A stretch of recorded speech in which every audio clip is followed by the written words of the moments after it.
సంవత్సరాల తరబడి government job కోసం వేచి చూస్తున్నారా? కేవలం 8 నెలల్లో మీ కల నెరవేర్చుకోండి. వెంటనే కింది నెంబర్స్ కి కాల్ చేయండి. Welcome to our channel. ఈరోజు నాతో పాటు రమ్మగారు ఉన్నారు. నమస్తే రమ్మగారు. నమస్తే జయ. రమ్మగారు, పిల్లలకి స్టోరీలు చెప్పేటప్పుడు అనగనగా ఒక ఊరుంది, ఒక ఊర్లో పేదరాశి పెద్దమ్మ ఉంది అని ఒక స్టోరీ చెప్తూ ఉంటాం. అసలు ఈ పేదరాశి పెద్దమ్మ ఈ వర్షన్ ఎలా వచ్చింది, మీకు అసలు ఐడియా ఉందా? పెద్ద ఐడియా లేదు, నాకు కూడా కథలే తెలుసు. పేదరాశి పెద్దమ్మ అంటే ఇప్పుడు పేద రాశి పెద్దమ్మ. పేదరాశి అంటే చాలా బీదది అనే అర్థం వచ్చేలాగా వినపడుతుంది. ఓ మరి అంతే కదా, పేద రాశి. ఓకే. అయితే ఈవిడ చాలా బీదది, కానీ ఆవిడ మంచిది. అయితే ఈవిడ ఏంటంటే చుట్టుపక్కల ఆ పై ఊళ్ళ నుంచి, ఆ ఊళ్ళ నుంచి, ఈ ఊళ్ళ నుంచి వచ్చే జనాలు ఇవన్నీ పాతకాలపు కథలు కదా. ఇప్పుడు ఊళ్ళలో అరుగులు ఉంటాయి జయ ఇళ్ళకి. పల్లెటూళ్ళలో రచ్చబండలే కాదు, రచ్చబండ కాదు, ఇంటికి కూడా వాకిట్లో పెద్ద అరుగు, చిన్న అరుగు, 2 అరుగులు ఉంటాయి. ఈ అరుగుల మీద కూర్చుని సాయంకాలం లోకాభిరామాయణం మాట్లాడుకుంటారు. బాటసార్లు ఎవరైనా ఊళ్ళోకి వచ్చారనుకోండి, ఎవరో ఒకళ్ళు ఇంట్లో ఒక ముద్ద తిని, లేదా వాళ్ళు తెచ్చుకున్నదే తిని ఈ అరుగుల మీద పడుకుంటారు. ఈ అరుగు మీద పడుకుంటానండి, ఎవరి అరుగు మీద అయినా పడుకోవచ్చు. పాత రోజుల్లో అలా ఉండేది. మీరు పాతకాలపు ఇళ్ళని చూస్తే వాకిట్లో ఓవైపు చిన్న అరుగు, రెండో వైపు పెద్ద అరుగు. మా ఇంట్లో కూడా ఉండేవి పెద్ద పెద్ద అరుగులు. ఈ అరుగు ఉంటుంది. అయితే ఈ దారిని పోయేవాళ్ళు ఇప్పుడు సాయంకాలం అయ్యేసరికి ప్రయాణాలు చేయలేని రోజులు కదా. అంటే రాత్రిళ్ళు ప్రయాణం చేయాలంటే అడవులు, చిట్టడవులు, చీమల దూరని చిట్టడవులు, కాకులు దూరని కారడవులు ఉండేవి 2 ఊళ్ళకి మధ్యలో. ఏం ప్రయాణం చేస్తారు? రాత్రిళ్ళు ప్రమాదాలు కదా. చీకటి పడేసరికల్లా ఏదో ఒక ఊరు చేరిపోయేవాళ్ళు. కరెంటు అవి లేని రోజులు కదా. ఆ చేరిపోయిన ఊళ్ళో వీళ్ళు ఏదైనా ఒక ముద్ద అక్కడ వచ్చేటప్పుడు రొట్టెలో పిండో సత్తుపిండో తెచ్చుకుంటే, లేదా 2 గుప్పెళ్ళు బియ్యం తెచ్చుకుని, ఒక గిన్నెలు తెచ్చుకున్నారనుకో, ఏదో ఒక చోట 2 రాళ్ళు పెట్టి కాస్త మంట వెలిగించుకుని కాస్త 2 గింజలు ఉడకేసుకుని ఏదైనా పచ్చడి వేసుకుని తినేవాళ్ళు ఒకటి. లేకపోతే ఈ ఊళ్ళల్లోనే బాబు ఏదైనా కాస్త అన్నం దొరుకుతుందంటే, ఏ ఊరు ఏమిటి, ఎవరు మీ ఫలానా వాళ్ళు తెలుసా, ఇలా మాట్లాడి ఏదో 2 ముద్దలు అన్నం పెట్టేవాళ్ళు. ఇది చీకటి పడేసరికి భోజనాలు అయిపోయేవి 7 గంటలకల్లా. ఆ తర్వాత ఏం చెయ్యాలి? కాస్త 9 దాకా అయినా ఏదో ఒక మాట మంతి ఆడుకోవాలి కదా. ఈ మాట్లాడే సందర్భాల్లో ఈ అరుగుల మీద చేరిన జనం లోకాభిరామాయణం మాట్లాడుకునేవాళ్ళు రచ్చబండల దగ్గర. అక్కడ ఈ పేదరాశి పెద్దమ్మ అరుగు మీద కూర్చుంది. పెద్దవాళ్ళు ఏమి సాయంకాలం అయ్యేసరికి పెద్దవాళ్ళకి పని ఏమి ఉండదు. సాయంకాల పనులు పెందరాళ్ళే అయిపోయేవి పల్లెటూళ్ళల్లో. మేము కూడా అంతే చేయం, మాకు కూడా అలాగే అయిపోయేవి. ఎవరెవరికి మాకు కూడా అయిపోయేవి, మా ఊరు కూడా అంతే అని చెప్తారో చూద్దాం. అయితే ఈ చీకటి పడిన తర్వాత ఈ పెద్దమ్మ వాకిట్లో కూర్చునేది కదా. వారా వీరా చుట్టుపక్కల జనాలు చేరి, పెద్దమ్మ ఏమిటి సంగతులు, మీ ఊళ్ళో మీ చిన్నప్పటి సంగతులు ఏమిటి, ఏదైనా ఒక కథ చెప్పు అని అడిగేవారేమో. అప్పుడు ఈ పెదరాశి పెద్దమ్మ కథ సినిమా కూడా ఒకటి వచ్చింది. సినిమా అంత జెన్యున్ థింగ్గా అయితే నేను అనుకోను. ఈవిడ చెప్పే కథలే బాగా ప్రముఖమైనవి. ఏదో ఒక ముద్ద ఉడకేసుకుని తినేది. చీకటి పడేసరికి పెద్దవాళ్ళకి ఆహారం పెద్దగా అవసరపడదు, ఏదో తినేవాళ్ళు. ఈ వచ్చిన వాడు తెచ్చుకున్నది ఏ శనక్కాయలో, ఏ బఠానీలో 2 గింజలు ఆ మామ చేతిలో వస్తే పెద్ద ఆవిడ అక్కడ కూర్చుని పాతకాలపు కథలు, రాజుగారి కథలు, రాజుగారి అమ్మాయి సంగతి, ఫలానా ఊళ్ళో రాజుగారు, అట్లా కథలన్నీ చెప్తూ ఉండేది. ఈ ఒక్క ఆవిడకే ఈ కథలన్నీ ఎలా తెలుసు అంటే, పై ఊళ్ళ నుంచి వచ్చిన జనాలు అక్కడ కథలు ఈవిడికి తెలియజేసేవాళ్ళు. ఆ కథని ఈవిడ తన దగ్గరకు వచ్చిన వాళ్ళకి తెలియజేసేది. మన పాతకాలం కథలు ఎలా క్యారీ అయ్యేవి? అప్పుడు ఇన్ని పుస్తకాలా, ఇన్ని ప్రింట్లా, యూట్యూబ్లా ఏమున్నాయి? ఏమీ లేవు కదా, మీడియా లేవు కదా. ఒక నోటి నుంచి ఇంకొక నోటికి. అవును. ఇట్లా ఈ పేదరాశి పెద్దమ్మ చెప్పే కథల్ని చాలా జానపద కథలు హెచ్చుగా ఉండేవి పేదరాశి పెద్దమ్మ కథల్లో. మనం కూడా కొంతమంది ఇంట్రెస్టింగ్గా అడుగుతూ ఉంటారు, పేదరాశి పెద్దమ్మ కథలు చెప్పండి. అవును. వీళ్ళు వెంబడి చెప్తాం. ఇవాళ ఒక చిన్న కథ వినండి. ఈ పేదరాశి పెద్దమ్మ ఒకరోజు సాయంకాలం ఇలాగే అరుగు మీద కూర్చుంటే ఆ దేశపు రాజకుమారుడు తన తాలూకు మంత్రి కుమారుడితోటి దేశాటనకి బయలుదేరాడట. ఈ దేశాటనకి బయలుదేరిన రాజకుమారులు వాళ్ళు ఏంటంటే, పట్టాభిషేకానికి ముందు దేశమంతా తిరగాలి రాజకుమారుడు. తిరిగి దేశంలో స్థితిగతులు, ఏ ఊళ్ళలో ఎలాంటి సమస్యలు ఉన్నాయి, ఎవరు రాజుకు విధేయులు, ఎవరు అవిధేయులు తెలుసుకోవాలి. ఊళ్ళల్లో ఉన్న మంచితనాలు, ఊళ్ళల్లో ఉన్న పద్ధతులు, సంప్రదాయాలు, నీటి వనరులు, నదులు ఎలా ఉన్నాయి, ఆనకట్టలు కట్టాలా, అవన్నీ తెలుసుకోవడం కోసమే దేశాటన. ఊరికే కథలు కాకరకాయల కోసం కాదు. ఈ దేశాటనకు వచ్చిన రాజకుమారుడైనా చీకటి పడే వేళకి ఏదో ఒక ఊరు చేరాలి, అక్కడ కూర్చోవాలి, పడుకోవాలి, ఏదో వాళ్ళు పెట్టిందే తినాలి, లేదా ముందు ఊరు నుంచి తమ క్యారీ చేసుకున్నది తెచ్చుకు తినాలి. అయితే ఈ రాజకుమారుడు, మంత్రి కుమారుడు ఈ పేదరాశి పెద్దమ్మ వాకిట్లో పడుకుంటే ఈ ఆజానుబాహువుగా ఉన్న కుర్రాడు, వాడి పక్కన తెలివిగా ఉన్న 2వ వాడు, ఇంచుమించుగా అంతగానే ఉన్నటువంటి ఆ 2వ కుర్రాడిని ఆవిడ గమనించింది. పెద్దవాళ్ళకి ముఖాలు చూడంగానే వీడు వీధి అని తెలిసిపోతుంది, ప్రపంచాన్ని చూడడం వల్ల. మనకు తెలియకపోవచ్చు, పెద్దవాళ్ళకి లోకం చూసిన వాళ్ళకి అవును. వీడికి ఇలాంటి లక్షణాలు ఉన్నాయి, వీడు ఏ రాజకుమారుడు అయ్యి ఉండొచ్చు అని ఊహించగలిగిందనమాట ఆవిడ. అప్పుడు నాయన ఏ ఊరు ఏదంటే ఏదో ఫలానా ఊరు అది ఏదని చెప్పి ఈ ఊళ్ళో ఉన్న విచిత్రం ఏమిటి, వింత ఏమిటి, విడ్డూరం ఏమిటి కనుక్కున్నారు. కనుక్కుంటే మా రాజుగారు అమ్మాయి చాలా అందగత్తె, ఆ అమ్మాయి పెళ్ళయింది, విచిత్రమైన పరిస్థితుల్లో అయ్యింది బాబు అని చెప్పింది.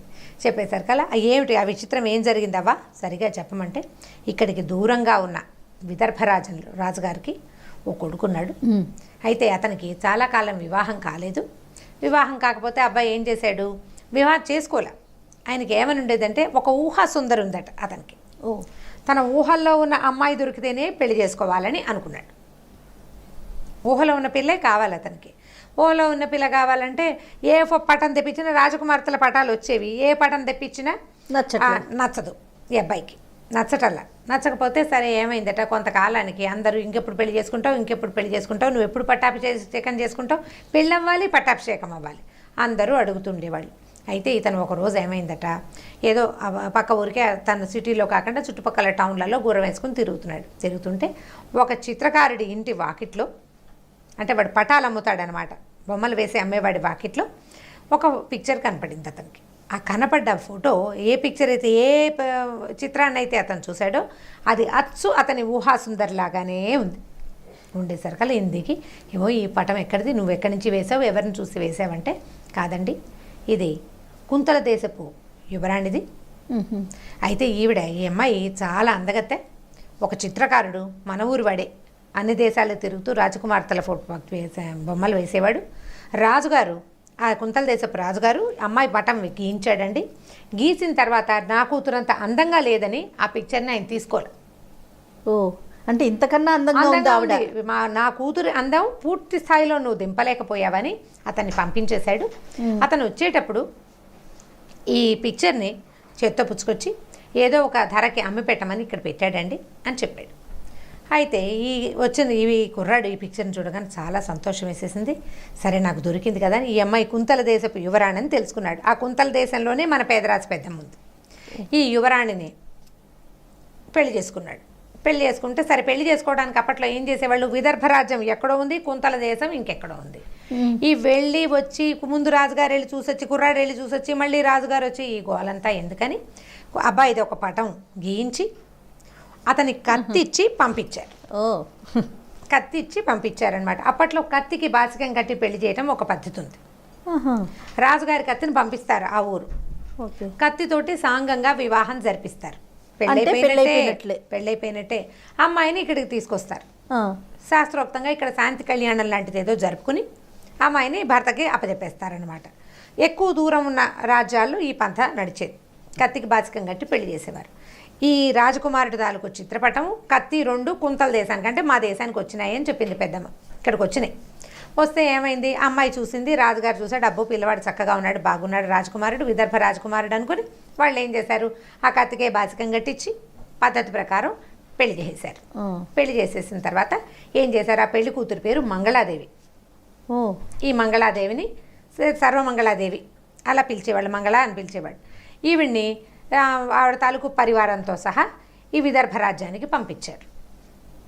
సైనికులు వాళ్ళు వీళ్ళు వస్తారు కదా, ఈ ఒక 5-10-15 రోజులు పట్టింది. ఇంకొక కొద్ది గంటల్లో వాళ్ళు ఊరు చేరతారనగా ఈ రాజకుమారుడు ఆగలేకపోయాడు. తన ఊహాసుందరిని చూసేయాలన్న ఉత్సాహంతో ఏం చేశాడు, అక్కడికి వాళ్ళు ఎక్కడైతే ముందు సాయంకాలపు విడిది చేశారో ఒక చోట విడిది చేసి మర్నాడు పొద్దున బయలుదేరి రావాలి కదా, ఎక్కడ వాళ్ళు విడిది చేస్తారో అవన్నీ ప్లాన్ ప్రకారమే కదా జరుగుతాయి. ఈ అబ్బాయి ఏం చేశాడంటే, రాజకుమారుడు భార్యను చూడడం కోసం గుర్రం వేసుకుని అక్కడికి పరిగెత్తుకుంటూ వెళ్ళిపోయాడు.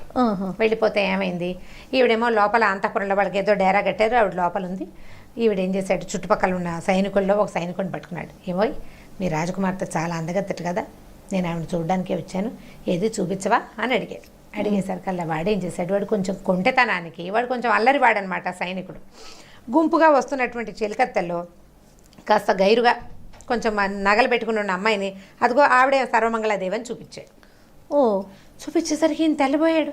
ఇదేమిటి, ఈ అమ్మాయి ఇంత సన్నగా ఉంది, ఇంత పొడుగ్గా ఉంది, నేను చూసిన పిక్చర్ ఏమో ఇంకోటి, ఈ అమ్మాయి ఇలాగుందని అతను చాలా దిగులు పడిపోయాడు. ఇప్పుడు పనిమాల కత్తి పంపించి పెళ్లి చేసుకున్నామా, కాదంటే ఇట్లా కుదరదు.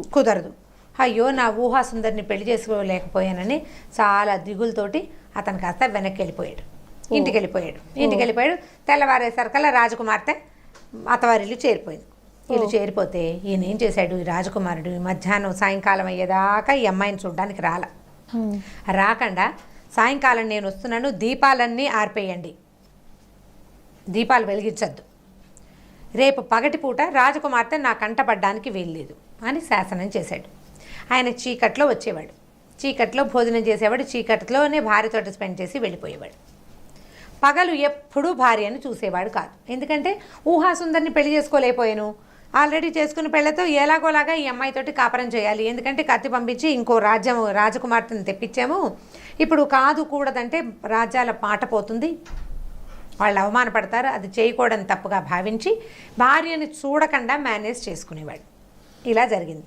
అయితే కొంతకాలం అయిన తర్వాత ఈ అమ్మాయట ఏం చేయాలో తెలియక, ఏమిటి ఇతను రాత్రిపూట తప్పిస్తే పగటిపూట నాతో మాట్లాడు, నన్ను చూడ్డు, నేను ఏం చేయాలి అని చాలా మదన పడితే వాళ్ళు ఏం చేశారట, ఈ పేదరాశి పెద్దమ్మకి కబురు చేశారు. అమ్మాయి అంచెల ద్వారా పేదరాశి పెద్దమ్మ కబురు చేసి, నా పరిస్థితి ఇలా ఉంది, నాకు ఏం చేయాలో తెలియటం లేదు, నాకు నువ్వు సహాయం చేయమంటే పేదరాశి పెద్దమ్మని రెండు గుర్రాలు పుంచిన ఒక బండి ఎక్కించి ఆ అమ్మాయి దగ్గరికి పంపించారు. ఈ ఊరు వచ్చింది ఆవిడ.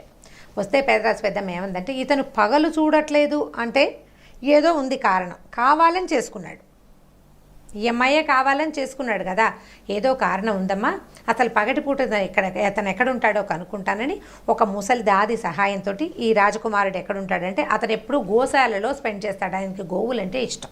ఓహో, సరే ఏం చేశారు, ఈ రాజకుమార్తెని 2-3 రోజులు గమనించారు, ఈ అబ్బాయి ఇక్కడ ఉంటాడని. ఈ పెదరాశి పెద్దమ్మ ఏం చేసిందట, ఈ రాజకుమార్తెని, అమ్మాయి ఈ మంచి అలంకారం అంతా తీసేయమ్మా రాజకుమారి, నువ్వు తేలిక మామూలు దాసి వాళ్ళు మామూలుగా వేసుకున్నట్టుగా బట్టలు వేసుకోమని చెప్పింది. సరే తీసుకెళ్ళి ఆ గోశాలకి తీసుకెళ్ళేసరికల్లా ఆ గోశాలలో ఈ రాజకుమారుడు రాజకుమార్తె ఇద్దరు ఎదురుపడేసరికి నిర్ఘాంతపోయాడు. ఇదేంటి నా ఊహాసుందరి ఇక్కడికి వచ్చేసింది, ఎలా వచ్చేసింది ఇక్కడికని చాలా ఆశ్చర్యం వేసింది అనమాట. ఆశ్చర్యం వేస్తే ఈ పేదరాజు పెద్దమ్మ ముసలి దాది ఇద్దరు ఉన్నారు కదా, బాబు మా అమ్మాయికి ఒంట్లో బాగుండలేదు, పచ్చి పాలు ఆవు నుంచి డైరెక్ట్గా తీసుకోమన్నాడు వైద్యుడు, అందుకోసం తీసుకొచ్చా, మీ దగ్గర బోళ్ళు గోవులు ఉన్నాయి కదా, కాస్త ఆ వైద్యం చేయిస్తే మా పిల్లకి అనారోగ్యం తగ్గుతుంది బాబు, వేడి చేసింది అని చెప్పేసరికల్లా సరే ఏం చేశాడు, ఆయన అమ్మాయి మీద నుంచి కన్ను మరలటం లేదు, అతనికి చూపు మరల్చుకోలేకపోతున్నాడు, చాలా ఇదిగా ఉంది, అంటే ఎక్సైటింగ్గా ఉంది, ఏం చేయాలో తెలియటం లేదు. మా మనవరాలు అనేసరికల్లా ఈ ముసలి దాది మనవరాలు అన్న ఊహాసుందరి కుంతల రాజకుమార్తె అనుకున్నానే, కుంతలరాజు కూతురు అవ్వాల్సిన అమ్మాయి ఇలా ఉండటం ఏమిటి, అతనికి ఏం చేయాలో తెలియలేదు. సరే ఏం చేశాడు, అలాగే ఆ వంక ప్రేమగా చూస్తూ ఈ వైద్యం చేయించాడు, ఆవు పాలు పితికి ఆ అమ్మాయి చేతికిచ్చి ఏం చెప్పాడంటే ప్రీతిగా, మరి ఇలాంటి వైద్యాలు 40 రోజులు చేయాలి కదా, కాబట్టి రోజురా నేనే స్వయంగా నీకు పాలు పితికించిస్తానని చెప్పాడు. సరే భర్తను అట్లా తనివి తీరా పగటిపూట చూసిన ఈ అమ్మాయి రోజు వచ్చేది. 40 రోజులు ప్రతిరోజు పగటిపూట ఆయన ఉత్సాహభరితంగా ఉండేవాడు, రాత్రిపూట డల్గానే ఉండేవాడు. ఎందుకంటే ఊహాసుందరిని పెళ్లి చేసుకోలేకపోయాను, ఈ అమ్మాయిని ఎవరినో చేసుకున్నాను. అయితే ఈ 40 రోజుల తర్వాత ఈ పేదరాశి పెద్దమ్మ ఏం చేసిందంటే, ఈ 40వ రోజున ఈ రాజకుమార్తె వచ్చే దారిలో 2 తుమ్మముళ్ళ మొక్కలు పట్టుకొచ్చి పడేసింది. అంటే తుమ్మ చెట్టుకి ముళ్ళు హెచ్చుగా ఉంటాయి, 2 కొమ్మలు కత్తిరించి తెచ్చి అక్కడ పడేసింది. ఈ అమ్మాయి గబగబా నడిచొస్తూ అదాటుగా దాని మీద కాలేసింది, తుమ్మ ముళ్ళు గుచ్చుకుంది. రాజకుమార్తె ముళ్ళు గుచ్చుకుంటే ఆగగలదా, అమ్మో అని ఇవిడ కేక పెట్టేసరికి పరిగెత్తుకుంటూ అతను వచ్చి ఏం చేశాడంటే ఈ ముళ్ళుని అలాగా తీసాడు కాళ్ళలోంచి. తీస్తే కొంచెం నొప్పి పెడుతుంది కదా, తుమ్మ ముళ్ళు మహా నొప్పి, ఎక్కువ రోజులు నొప్పి ఉంటుంది. అక్కడి నుంచి సాయంకాలం వైద్యం అయిపోయింది, ఇద్దరు కాసేపు ఏదో ఆ మాట ఈ మాట మాట్లాడుకున్నారు. ఆయనకి పెద్దగా మాటలు ఏం లేవు, పాప అమ్మాయిని చూడడంతో ఆయన ఇదైపోతుంది అనమాట. అక్కడి నుంచి సాయంకాలం ఇంటికి వెళ్ళాక ఎవడేం చేస్తుంటే పెదరాశి పెద్దమ్మ, అమ్మ ఇక నీ జీవితం ససిపడిపోయినట్టే, తుమ్మ ముళ్ళుతోటే నీ వైద్యం అయిపోయింది, నేను వెళ్ళిపోతానని నేను వచ్చేసాను, తర్వాత ఏం జరిగిందో తర్వాత నాకు ఉత్తరం వచ్చిందని రాజకుమారుడికి చెప్పింది. ఏం జరిగింది అని అడిగాడు రాజకుమారుడు పేదరాశి పెద్దమ్మని. చాలా తేలిగ్గా జరిగిపోయింది నాయన, మర్నాడు పొద్దున రాజకుమార్తె కుంటింది, రాత్రికి బాగా నొప్పి చేసింది కాలు, రెండో రోజుకి ఎక్కువ నొప్పి చేస్తుంది కదా, రాత్రి అర్ధరాత్రి కేకలు పెట్టింది, నా కాలు నొప్పెడుతోంది అనేసరికి రాజకుమారుడు ఏం చేస్తాడు, అప్పటిదాకా దీపాలు లేకుండానే ఉన్నాడు.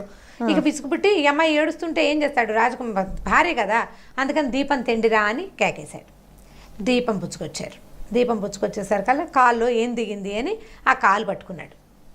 కాలు పట్టుకుని చూస్తే తను ఎక్కడి నుంచి ముళ్ళు తీశాడో అక్కడే ముళ్ళు అదే కాలు అదే ముళ్ళు. కాలుదే ఉంది, ఆడపిల్లల కాళ్ళు ఇంచుమించుగా లేతగా అలాగే ఉంటాయి. అక్కడి నుంచి ఆ దీపం ఇటు పట్టుకుండిరా అని చెప్పింది అనమాట ఆవిడ. ఆ దీపం పట్టుకునేసరికల్లా ఆవిడ మొహంలోకి చూస్తోంది, రాజుగారి మొహంలోకి. అప్పుడు అప్పటికి అర్థమైందనమాట ఆయనకి, ఎదురుకుండా ఉన్నది తను పొద్దున్న ముళ్ళు తీసిన అమ్మాయే ఉంది అని. తలెత్తి చూసి ఆయన, అదేమిటి నువ్వున్నావు అని అడిగితే, అదే నువ్వు నా రాజకుమారుడు ఎలా ఉంటాడో చూద్దామని 40 రోజుల నుంచి తిరిగాను.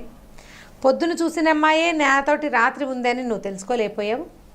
పగటిపూట నా భర్త ఎలా ఉంటాడో నేను తెలుసుకోగలిగాను, రాత్రిపూట ఎలా ఉంటాడో చూడడానికే ఇప్పుడు దీపం తెప్పించాను అని చెప్పింది. అక్కడి నుంచి ఈ రాజకుమారుడు చాలా సంతోషించి, ఇట్లా ఆయన మిస్లీడ్ అయ్యాడు కదా, నేను మిస్లీడ్ అయ్యానని ఆమెకు చెప్పాడు. తర్వాత వాళ్ళిద్దరూ చాలా హాయిగా, మనం ఇంగ్లీష్ కథల్లో చెప్తారు హ్యాపీది లివ్డ్ ఎవర్ ఆఫ్టర్ అని, అంటే తర్వాత కాలం అంతా సుఖంగా హాయిగా గడిపారు. ఈ కథని ఇట్లా జరిగింది అని ఈ పేదరాశి పెద్దమ్మ ఈ రాజకుమారుడికి చెప్పింది. అయితే రాజకుమారుడు అన్నాడు, నువ్వు ఎంత సహాయకారివి, నువ్వు చాలా తెలివిగలదానివి. ఒక 40 రోజుల పాటు వాళ్ళిద్దరి మధ్య స్నేహ సౌహార్ద్రం పెరగడానికి నువ్వు సహాయం చేసావు. ఆ తర్వాత ఇప్పుడు ఆమె అందగత్తె అని తెలుసుకుంటే ఒక విషయం, అంటే ఇప్పుడు ఆమె భార్య సౌందర్యవతి అని ప్రీతి చెందటం కాకుండా 40 రోజుల పాటు ఆమెతో రెగ్యులర్గా రోజువారీ కలుస్తూ ఆమె పైన ఇంకా ప్రీతిని, అతని స్వభావం పట్ల ఆ అమ్మాయికి ప్రీతిని కలగజేసింది అనమాట ఈవిడ. దానివల్ల ఈ ముందు కాలంలో కూడా రాజు రాణి సౌందర్యానికి అంటే ఇంపార్టెన్స్ లేకుండా వాళ్ళు ప్రీతిగా తెలిసేలాగా చేసి ఎక్కువ కాలం ప్రీతిగా ఉండేలాగా చేసింది. ఆ తర్వాత ఆ రాజు విదర్భ రాజకుమారుడు ద్వితీయ వివాహం చేసుకోవాలి, ఈవిడ ఒక్కదాంతో ఆయన సంసారం చేశాడు, సంతానానికి అన్నాడు, చాలా గొప్పగా రాజ్యం చేశాడని కథ ఈ పేదరాశి పెద్దమ్మ చెప్పిందనమాట. సో ఈ పేదరాశి పెద్దమ్మ కథలన్నీ జానపద కథలే, అన్నీ జానపద కథలే. కొన్ని ఆవిడ ఇన్వాల్వ్మెంట్ డైరెక్ట్గా ఉన్నవి, కొన్ని లేనివి కూడా పెదరాశి పెద్దమ్మ చెప్పిన కథగా మనం చెప్పుకోవచ్చు. కొన్ని కథలు ఏమైనా వీలు వెంబడి మళ్ళీ చెప్తాం. ఓకే రమ్మగారు, స్టోరీ కూడా చాలా ఇంట్రెస్టింగ్గా అనిపిస్తుంది. బహుశా ఇది తల్లులకి, మదర్స్కి, పిల్లలకి చెప్పచ్చు కదా, దీని బ్రీఫ్గా పిల్లలకి చెప్పుకోవచ్చు. అదే మన వర్షన్లో మార్చుకొని చెప్పుకోవచ్చు బహుశా. ఓకే రమ్మగారు, నమస్తే అండి. నమస్తే. ఈ వీడియో కనుక మీకు నచ్చినట్లయితే లైక్ చేయండి, షేర్ చేయండి. మరిన్ని వీడియోస్ కోసం మా ఛానల్ని సబ్స్క్రైబ్ చేసుకోండి.